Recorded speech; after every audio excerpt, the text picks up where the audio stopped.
Black Wall Street Book Club. Evan Jefferson, brother, much love. Educating, elevating, because in knowledge is the power and we'll never give it up. Literature that's for the masses. Where to put your money down, now how to watch your assets. Yeah, uplifting others is a passion. My brother Evan, he will turn it into action. New Black Wall Street Book Club. You should come read with us. Yeah, we comprehend and discuss. If we all just come together, there's no limit for us. Here comes your host, New Black Wall Street. Evan, take it away. New Black Wall Street Book Club.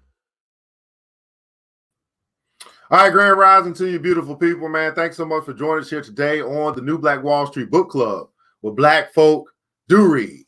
You put it in a book, like The Wealth Choice, Success Secrets of Black Millionaires, written by Dr. Dennis Kimbro, and we absolutely will find it. I'm your host, ERGJ, your certified global financial educator, CEO of ERGJ Enterprises, The Black Bazaar, and international best-selling author of the book, The Black Billionaires Club. The book that I wrote, guys, Study of Black Wealth. It's a study of the 12 richest black people in the world today and how they built their wealth. And I just truly believe that if you want to be wealthy, that's a big if, by the way. But if you do, I recommend that you study wealthy people. Well, you can find that book by simply going to the website, theblackbillionairesclub.com. That's right, theblackbillionairesclub.com. While you're at that site, guys, not only will you find that book, you'll find a tab that says Join the Club, where you can make a decision, a financial decision, to walk away from the crowd of broke, busted, and disgusted and get with the crowd of the few. And I would say the few who are serious about winning with money, serious about building wealth, and serious about building themselves. That's the decision that you can make at some point in time while we still have slots open. Also at the site, you'll find a tab that calls the store. At the store, you'll find other financial literacy books, especially for your children, to introduce them to the concepts here that we understand that the mainstream institutions are not going to teach us, which is financial literacy. So you can introduce them to credit, introduce them to insurance, investing, entrepreneurship as well. We got books tailored towards your kids to teach them early what we learn late. But here's the deal. It still comes down to a decision. You and I just simply must decide that the financial education is important, and it's important enough that we give it to our children. And although we talk about it, when it comes down to our actions, they do not reflect what we say. And that's the big problem. It says a double-minded man is unstable in all his ways. What's a double-minded man? One who says this one thing, but he does another. That is unstable in all his ways. That would be a double-minded man, a double-minded woman, a double-minded family. But at the end of the day, guys, we know we can say that it's important, but will we show that it's important by our actions? That's the question I have for you here today. But anyway, you can check us out at theblackbillionairesclub.com. We're going to keep on pushing the envelope. We're going to keep on educating, and those that want to get it, they will, because financial education is a personal decision. That's right. Financial education is a personal decision. Let's not be the people who complain about what's not being taught to us when we actually go teach it to ourselves, when we actually go learn for ourselves. We can actually go pick up a book, watch a YouTube video or something to learn what we don't know about money so we can fix the money problem in our community. Well, while you guys are joining me, it's roll call time here today on the New Black Wall Street Book Club. Hit the like button, the share button, hit the heart button, hit everything that you can hit. Make the internet go crazy, because we got people that's waking up to read this morning in honor of LeVar Burton Reading Rainbow 2.0. Take a look. It's in a book. 30 minutes a day to keep broke and stupid away. Let's find out who's joining us here today. Miss Sarah Caribby over at Instagram. Thanks so much, Queen, for showing up, man. Tuning in from Federal Way, Washington. I believe that's what that is. That's probably Washington. Prove America's Wealth. Absolutely. Let's find out who else is here this morning on the New Black Wall Street Book Club, man. It's Vet Goodrich is in the house. Good morning to you out of Boston, Massachusetts. Miss Sandra Bearden is joining us as well. Good morning to you. Gavin Freeland is in the house out of Australia. BBC Australia is in the house. Glenda Tate Williams out of Kings Mountain, North Carolina. Thanks so much for joining us here today. Miss Vivian Reed is in the house. Brooklyn, New York as well. She Rose out of Florida is in the house. Miss Jacqueline Mankins Golden out of South Carolina is in the house as well. Thanks so much for joining us here today on the New Black Wall Street Book Club. Brother Wilhelm Watt out of Toledo, Ohio is in the house. Miss Yvette Goodrich, Miss Nita Diane out of Albany, Georgia. Jermaine Jackson out of Houston, Texas in the house as well. Thanks so much for joining us here today on the New Black Wall Street Book Club as we're going to continue our journey into the wealth choice. Everybody put in the comments below, I choose wealth. I choose wealth. Now, we're in the 6th law of the wealth choice. The 6th law, we should be finishing this up by Friday and then moving into, I think, the last chapter that we have here in this particular book. But we're going to do a quick recap on the first 5 laws, and then we'll continue our journey into the 6th law here today. So the first law of wealth, right? The first law of wealth simply says this, that wealth begins in the mind and it ends in the purse. Wealth begins in the mind, it ends in the purse. We begin to understand that we can put ourselves into a wealthy position simply by reading wealthy books, listening to wealthy stuff, hanging around wealthy people, talking wealthy, having wealthy conversations. Wealth begins in the mind and it ends in the purse. Law number 2 simply says this. This is the decision law. And we talked about earlier. We can decide to introduce our kids and stuff early. We can decide to teach them about money. We can decide to learn ourselves. It's the decision law. Simply says this. Decide now that you will not be poor. Decide now that you will not be poor. While you're deciding not to do something, you're also deciding to do something. You're deciding to be wealthy, right? That's the decision law. Law number 3. This is the belief. This is the faith law. Simply says this. Believe in yourself when no one else will. I believe this is probably the most difficult one for many people. Believe in yourself when no one else will. Everybody put in the comments, I believe in myself. When you say that you're believing in yourself, you're also believing in your dreams, your goals, your talents, your abilities. You're believing in in the God that's in you, that greater is he that's in you than he that's in the world. I believe in myself. Right? This is the faith law. Man, you start conquering this one. Now you start moving into law number 4. This is called the Lane law. Simply says this, law number 4, right? To thine own self be true. To thine own self be true. Now, what does this law state? This simply states that, man, I'm going to do what I do best. I'm going to focus on my strengths, not my weaknesses. I'm going to do what I do best. Now, we've been reading this book for quite a while, maybe a month or so. Have you discovered or uncovered what it is that you do best? Go and put that in the comments below. What is it that you do best? What is it that you do best? And then the 5th law, 1, 2, 3, 4. I think I want the 5th one. The 5th law simply says this, right? To whom may I serve? This is the service law. Now we start getting to the money. Because now that we start to have the healthy conversations, the wealthy conversations, we started to choose wealth, right? Then we started to believe that that is possible for me, and then we just start focusing on doing what we do best, and now we start getting to the money. It's simply saying that, hey, man, this is the service law. Each and every day I wake up, I'm going to look to serve more people, solve more problems. I'm going to look to serve better and do it more. So now as you discover what you do best, you simply do more of it and you do it better every day. Not every month, every day. I do what I do best and I do it better and more of it every day to provide more service and better service every day.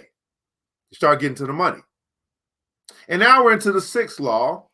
The 6th law, it says this, man, to own thy own business. To own thy own business. Now we can begin to understand this 6th law because thou shalt own your own business. Because if we are doing what we do best and we're doing it better and doing more of it every day, then ultimately it's going to move us into a space where we're doing it for ourselves. Ultimately, that's where you get to. Because you're going to find that you outgrow the job. You're going to find that you outgrow the contract. You're going to find that people are coming to you wanting to pay you directly versus indirectly. Right? Thou shalt own thy own business. Right? So as we continue our journey in here, the 6th law of wealth, we're going to pick up where we left off at yesterday.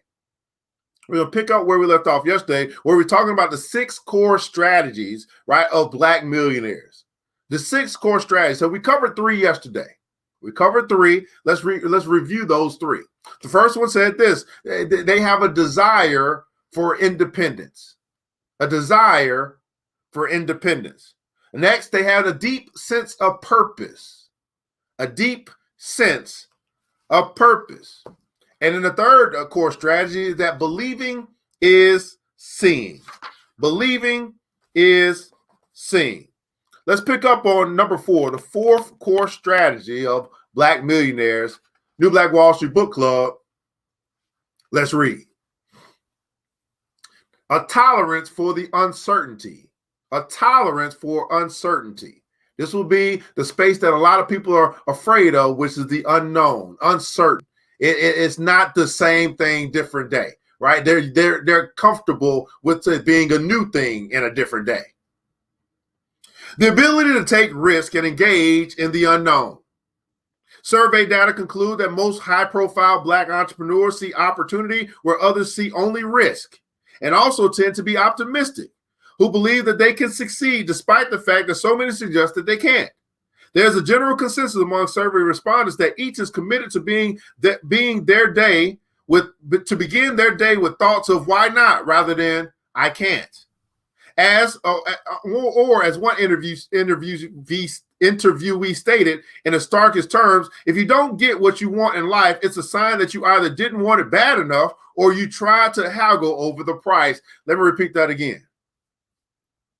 If you don't get what you want out of life, it's a sign that either you don't want it bad enough. Ask yourself this morning, do you want it bad enough? Or it's a sign that you've tried to haggle over the price. Now, what is that price? That's the price that you must pay in order to get what you want. Are you haggling over the price? Are you haggling over the sacrifice that you must make? Are you haggling over that price of the effort that you must put into getting what you want? How bad do you want it? And are you willing to pay the price? How bad do you want it? And are you willing to pay the price? Now, that price typically is a sacrifice. That price is typically giving up, walking away from your broke, busted, and disgusted friends. That sacrifice, it may involve cutting the television off. That sacrifice may be you're exchanging your time for stuff that you're wasting time doing, mindless activities, to actually thinking every now and then. That sacrifice may be a little few more hours than you are used to. That sacrifice might mean waking up earlier than you're used to. That sacrifice. How bad do you want it? And are you willing to pay the price? How bad do you want it? And are you willing to pay the price? The majority of entrepreneurs in this study are convinced that the future will be better than the past, and they will go to great lengths to improve the present. A tolerance for uncertainty. Now, this is a very interesting space in the uncertain space. Now, how many guys right now that are watching us here live, how many guys are walking in the dark? Let me say that again. How many guys are walking in the dark? Now, this is an interesting space, this dark, this unknown space. It's not that there's not light at the end of the tunnel, but you're still in the dark. You're walking in the dark. You're walking to an unknown, unfamiliar territory. You're doing something you've never done before. You're saying, hey, this is something I know I'm supposed to do. I don't know how to do it. Let me ask this question. How many of you guys have been called by God to build the ark? That's what we're going to call it. Walking in the dark, building the ark, all the same thing. It's something that you're doing, you're working on, you're thinking about, you know you're supposed to do. You've never done it before. You don't know what the hell it is. You don't even know how to do it. Right? Walking in unfamiliar territory. I've never built a school before. Never built a school before. I'm building a school though. Is it dark? Yeah. Do I know everything I'm supposed to do? Hell no. Am I going to stop? No. I'm getting instructions as I go. Do I know everything? No. Can I give you all the details? No, I can't. Am I going to build it? Yes. Everybody putting console, do it anyway. Walking in the dark. Now the dark is, we used to seeing everything. But this is a faith walk. It's like I can't see everything. I can barely see the next step. Walking in the dark, building the ark. It's a faith walk. It's a belief walk. But I want it bad enough. And I'm willing to pay the price. Right? Y'all catching that? Right, see here, man. I'm doing it anyway, man. I'm walking in the dark by faith, man. I'm walking in the dark as we speak. So, okay, I'm not the only one. I'm glad. I thought maybe I was the only one. I'm not the only one. I even want to sacrifice myself to learn about money flow. Man, Miss Jennifer said, I'm walking in the dark right now as well. Miss Sonia Barton said, man, Sandra Barton, one of our new followers said, I want it bad enough to change the statistics of my people wealth. Being from 0 to about 2053, I don't know how, but I do know I'm willing. Absolutely, man. Mr. Williams said, I never invested until 1 month ago. Right? Do it anyway. Do it anyway. I mean, do it. I'm walking in the dark, man. Building the art. Great to see this in you, this in the world, a tolerance for the uncertainty. The fifth attribute, or the fifth core strategy, right? Iron will, sheer determination, and overriding commitment to succeed. An iron will or sheer determination and an overriding commitment to succeed. How many guys, aren't just interested in succeeding? Here's the difference, man. You start reading these people, these interested people. I don't even have a conversation with interested people anymore. When people say, when people respond to like something like, hey, we got a class coming up, right? And somebody might say, oh, I'm interested. You know what I say? Well, you let me know when you're ready. There's a difference between interested and committed. Les Brown says, said that the chicken was interested, but the pig was committed. Right? Interest shows up in conversation. Commitment shows up in execution. Interested and committed. Quite a few people that you might be connected to right now, they're only interested in being successful. They're only interested in getting out of debt. They're only interested in building that business. They're only interested. It sparked them enough maybe to have the conversation, but they're not committed. I'm telling you, when you start getting around committed people, when you walk away from interested and you walk into the land of commitment, a whole new world opens up. I don't even have conversations with interested people anymore. I only have space in my life for committed people. And here's how you can tell the difference. When you get committed, you're willing to put your money where your mouth is. When you're committed, you don't have to talk about it. You are about it. If you are that person, go put in the console, I'm about it. I'm not just interested in leaving an inheritance to my children. It's not just a hashtag, right? It's not just something that we talk about. It's something that I work on each and every day as I do what I do best. And each and every day I work on doing it better and doing more of it. I'm telling you, walk away from the interested people in your life. Walk away from the interested people in your life. They'll still be there when you come back, by the way. Now, trust me, they'll still be there when you come back. An iron will, determination, and overriding commitment to success. When genius fails and talent says impossible, when tact and diplomacy flee, when power and influence have done their best yet retire from the field, when resources dry up, when logic and sound advice call it a day, and when belief turns its back, at these times, iron will and greedy persistence step in. And by the sheer force of holding on, convince customers, win the order, close the contract, and seal the deal. Let's read this again. When genius fails, when talent says it's impossible, when tact and diplomacy, they flee. When power and influence have done their best, yet they retire from the field. When resources begin to dry up. When logic and sound advice, they call it a day. And when belief turns its back, it's at these times when the iron will and the greedy persistence, it steps in. And by sheer force of holding on, it begins to convince those customers.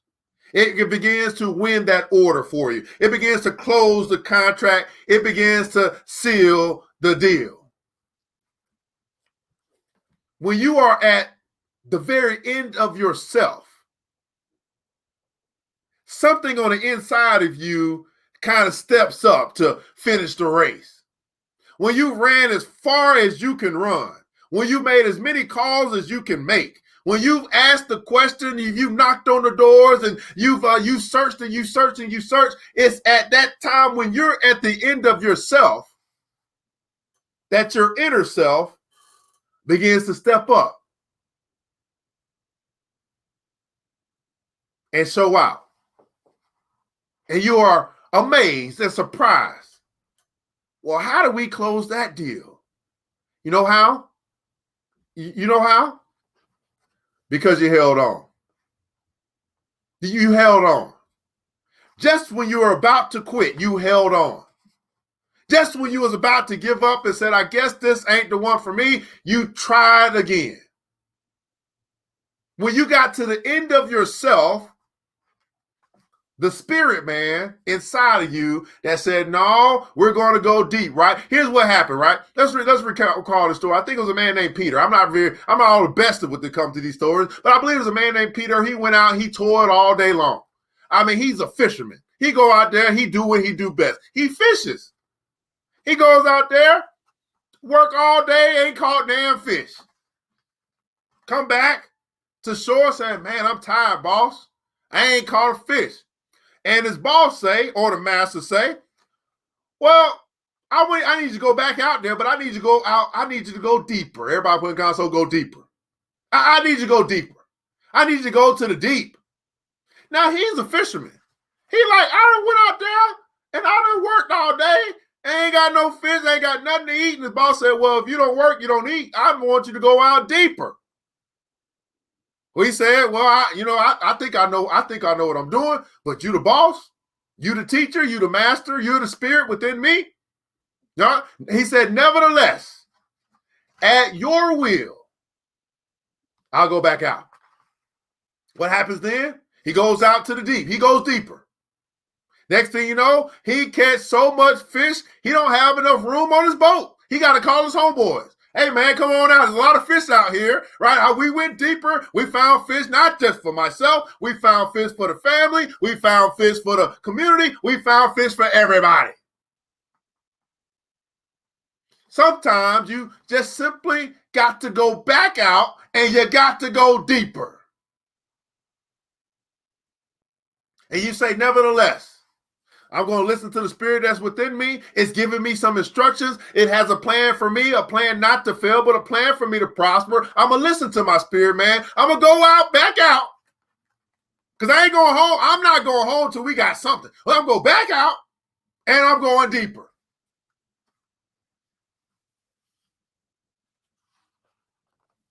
With more persistence and determination than financial backing and a heartfelt goal of offering cardiac health care to many overlooked rural communities, Colin Payne Neighbors, a former nuclear technologist, debuted her vision with a single employee, one mobile van, and a handful of freshly printed business cards. Her first attempt at launching a business of her own was met by mockery, ridicule, and doubt. But in 1998, and barely in her 30s, Payne Neighbors took the first step on her road to wealth. A seemingly endless journey that ran uphill. Consider how she was raised. 9 family members in a 3-bedroom house on a small central Oklahoma farm. Empathize with her as a college admissions officer stamps rejections as a college admissions officer stamps rejection across her file. Shake your head in disgust at those who dismissed her business plan as a pipe dream, and come to your feet when she is named Oklahoma Small Business Person of the Year.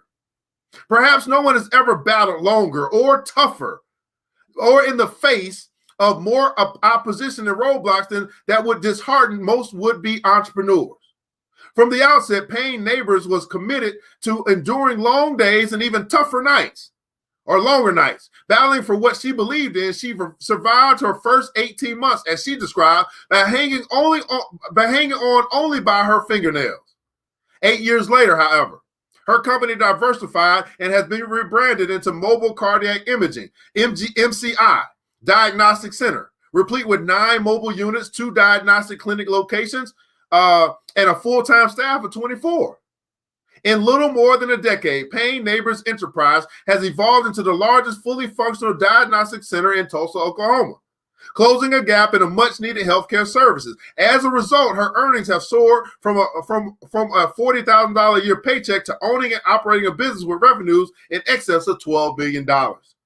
In terms of what it takes to build a multi-million-dollar enterprise, she got straight to the point in our interview. In 3 words, passion and perseverance. Everybody put in console, passion and perseverance. Passion and perseverance. Though I don't believe or suggest that anyone burns bridges, my company forced me to grow up quick and keep my emotions in check. My once orderly life has taken on a massive change. I try not to be overly disappointed or overly discouraged or overly depressed by setbacks. When they do occur, I view them as learning experiences. I try to see adversity and obstacles as opportunities and possibilities. I've been in business for nearly 14 years, and I'm still a young woman, and thankfully, I don't have to answer to anyone. But let's be clear.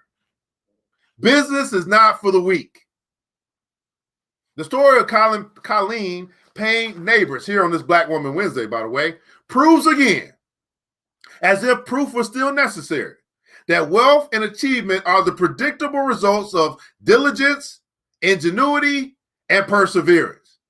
Millionaires behave in a way that is more consistent with their stated values and beliefs. They don't simply assert the importance of persistence, they are persistence. Let me say that again. Millionaires behave in a way that is more consistent with their stated values and beliefs.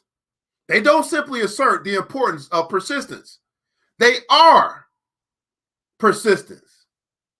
And that's the difference. I'm saying many of us, we can talk that talk, and many of us know what to do. The question is, do you do it? Do you follow your own advice? The advice that you get everybody else. Do you do it?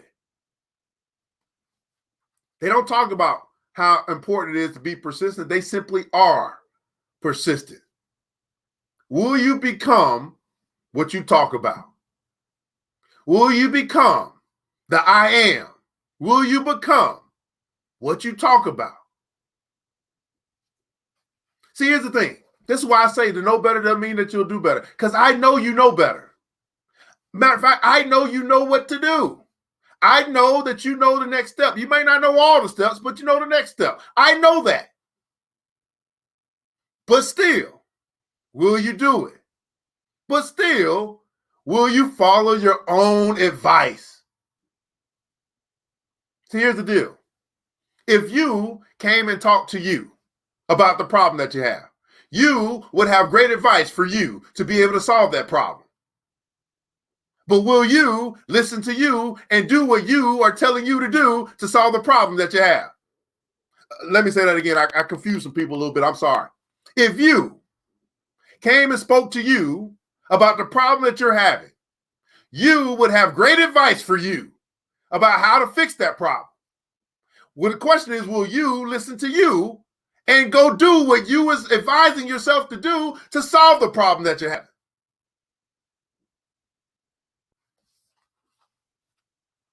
Six, multiple streams of income. Multiple streams of income. The one money rule that all Black millionaires have mastered, right? John D. Rockefeller Jr., son of billionaire founder of Standard Oil, was not hoping to save money when he decided to offer his 5 sons a weekly allowance. To ensure that each child mastered the 6th law of wealth and the true value of money, his weekly gift came with numerous strings attached. According to Nelson, his second oldest, who eventually became a successful businessman, philanthropist, governor of New York, and owner of the most expensive piece of real estate in Manhattan, Rockefeller Center, each child would receive 25 cents per week, but was required to earn the rest by operating a series of family enterprises. To earn extra money, the former vice president recalled, my brother and I diversified and managed an array of businesses, from growing vegetables to raising rabbits to marketing dry goods, to saving 10% of our earnings as well as supporting our favorite charity. Another brother, David, who would become chairman of Chase Manhattan Bank, said, we all profited by the experience, especially when we understood the value of money and the most efficient way to earn it. Look at that, the Rockefellers. We all profited from these experiences, especially when we understood the value of money. And this is what we're trying to get as many brothers and sisters as we can to understand the value of money, and then begin to understand the most efficient way to earn it. I'm telling you, brothers and sisters, I know it goes against our conditioned thinking, and most of this conditioning we've done on our own. I'm telling you now, in 2021, the most efficient way to earn money is with your brain. And I would also say this, that only about 1% of us are actually earning money with our brain. The second most efficient way is going to be earn money with your labor, which is what most of us are used to doing. We've been picking cotton for so long, that's what we know. But I'm telling you, there's another way that we might not know. We might not have been introduced. We might not have learned. They might not have taught us. That's okay. Because we got teachers in our community right now that will teach you if you want to learn. Understanding the value of money and understanding the most efficient ways to earn that money.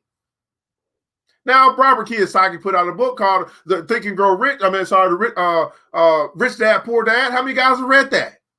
It breaks down these 4 quadrants. They're called cash flow quadrants, which are different ways for you to earn money. We teach a class on different ways to earn money, different ways to earn income. Have you gone to that class? We got classes coming up, right? We got class coming up. The first class is going to be the 10 Commandments of Wealth. You walk through this all 10 Commandments. You're going to have everything you need to know about how to build wealth. The question is, will you go to the class? Will you sign up? Now, here's the thing.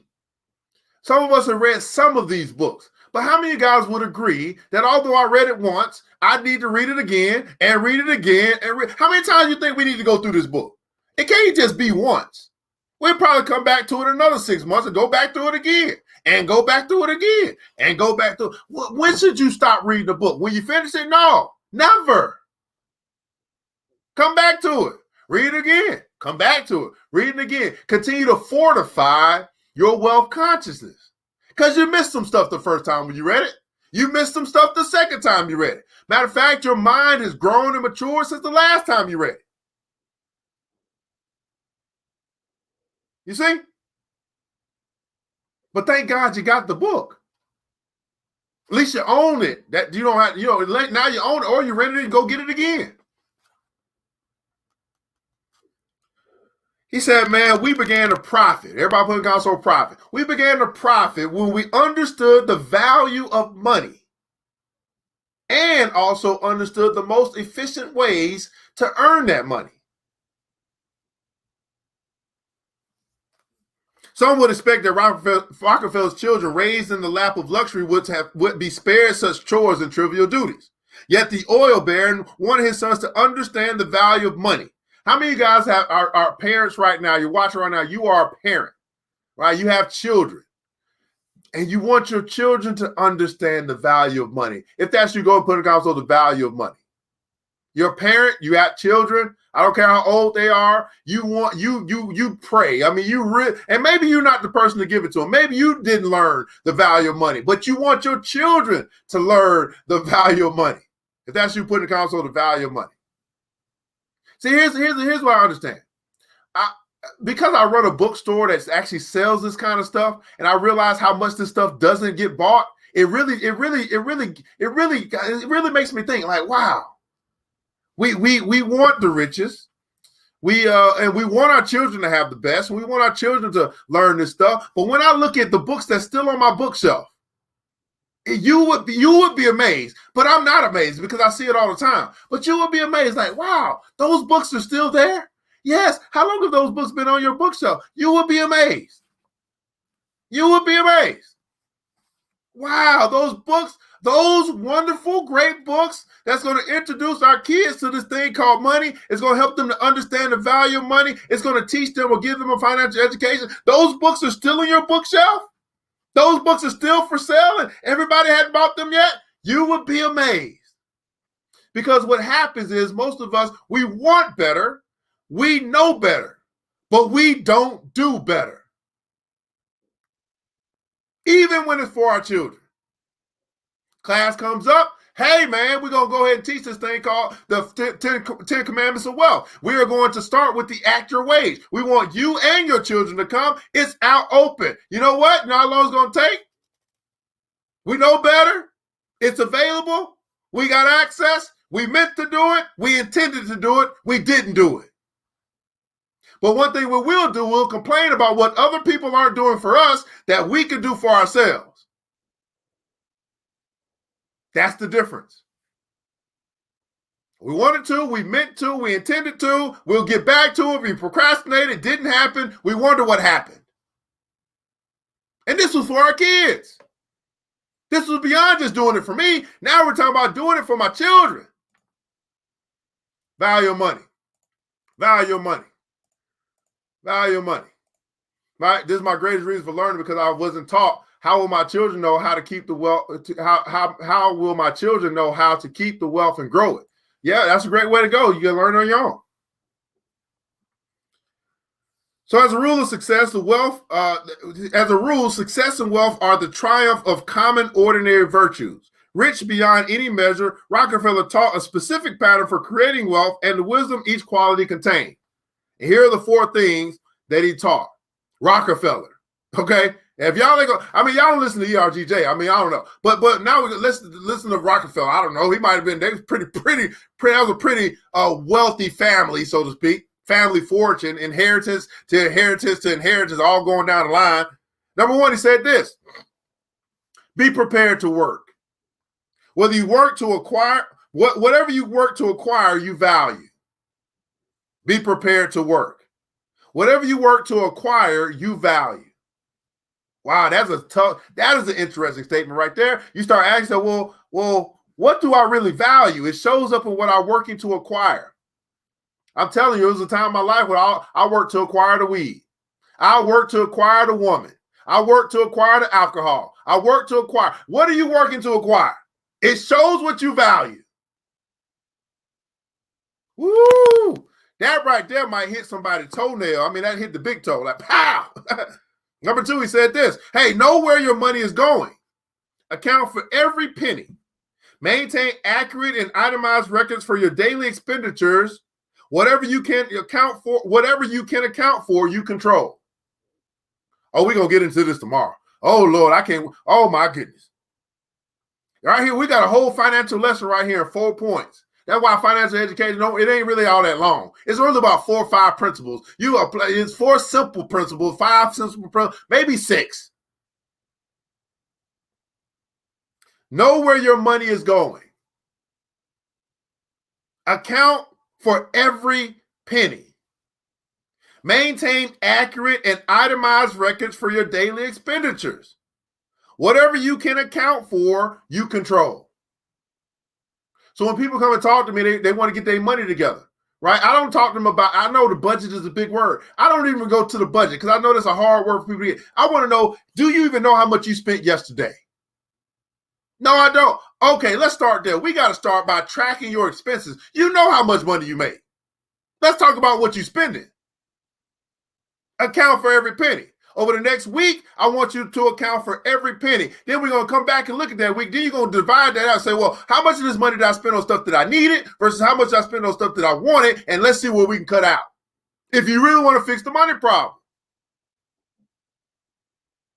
When I did this for myself, when I was broke, busted, and disgusted, and I started saying, man, I needed more money. Making more money helps. But if I don't fix my habits, if I don't fix my character, if I don't fix that problem, don't matter how much money I make, I was going to continue to spend more because I had a spending problem, not an income problem. Now in our community, $1.3 trillion of spending power, we have a spending problem. To put some more money in their hands, they go spend more of it. We got a spending problem. But many of us simply can't see that because we want what we want when we want it. So regardless of what someone says that you have a spending problem, it doesn't matter because I'm a grown-ass man, dog. I spend my money where I want to spend my money. And therefore, it shows that that building wealth is not important to you because you spend, or I would say, you waste your seed. You waste your seed. You waste your seed. The seed that you have to plant in the ground to grow a money tree, you waste it. You give it away. And then you wonder where it all goes. Where did it all go?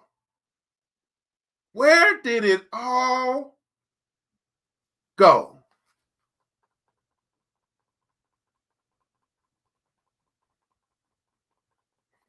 I know y'all want to get to the last two. We're going to pick this up tomorrow, though. Man, we're going to hear the Rockefeller the 4-point financial advice, the 4-point financial plan from the Rockefellers. We're going to pick up on that tomorrow.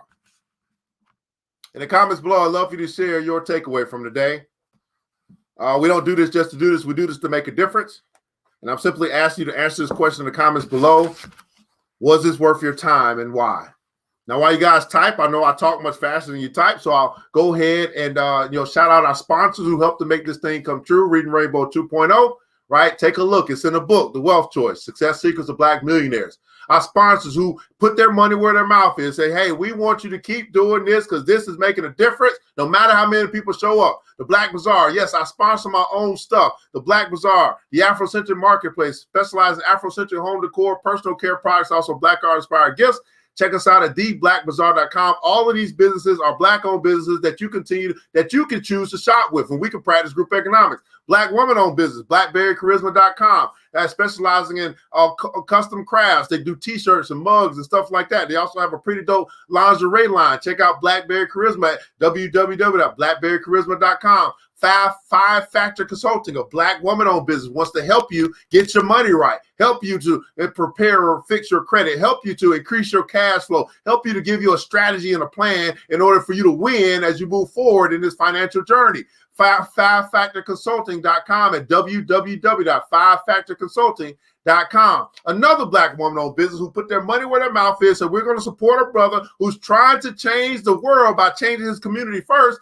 BigSensMediaGroup.com. They're helping you to take your business from wherever it is, visually or digitally, to where you possibly need to be in 2021. You need to upgrade that website. You need your first commercial. You need some digital flyers and all that good stuff. Big Sis Media is the brand, is what powers the ERGJ brand. So check out Big Sis Media Group at www.bigsismediagroup.com. www.bigsismediagroup.com. Let's check up on these comments here, see what you took away from our time here today on the New Black Wall Street Book Club, where Black folk do read.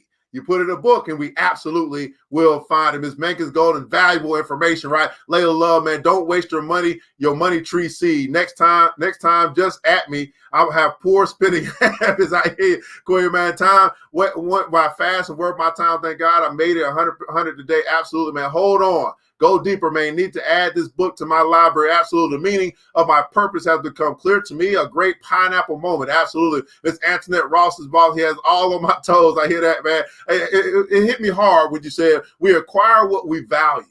We acquire what you value. Man, you ask me what you tell me what you value. I'll tell you, show me your bank account. Where you spend your money, where your treasure is, there will your heart be also. What you acquire is what you value. What you spend your money on is what you value. You up in the club all night, you making it rain on all the shaky booty girl. That's what you value. You want to see ass in your face all the time. Let's just keep it real.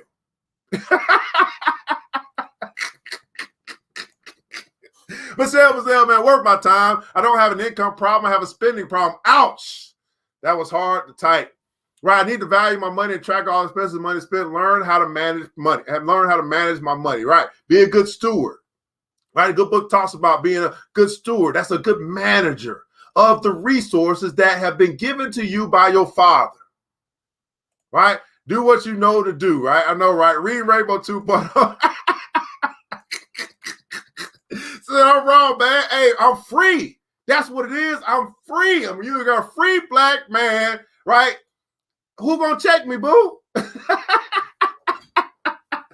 gonna check me, boo? Oh, man, yeah. Yeah, most people have a spending problem, and it doesn't matter how much money you give them, right? We must change our bad habits, require a wealth-building habit. Now, notice this, Miss Felicia. I want you to notice this. You see how you do, you see how sometimes I can tell just by how one writes, right, where they are. Notice it was all about most people or you. No. This is what you got out of it. It wasn't about what you got out of for most people. Most other people, like, oh, that's them.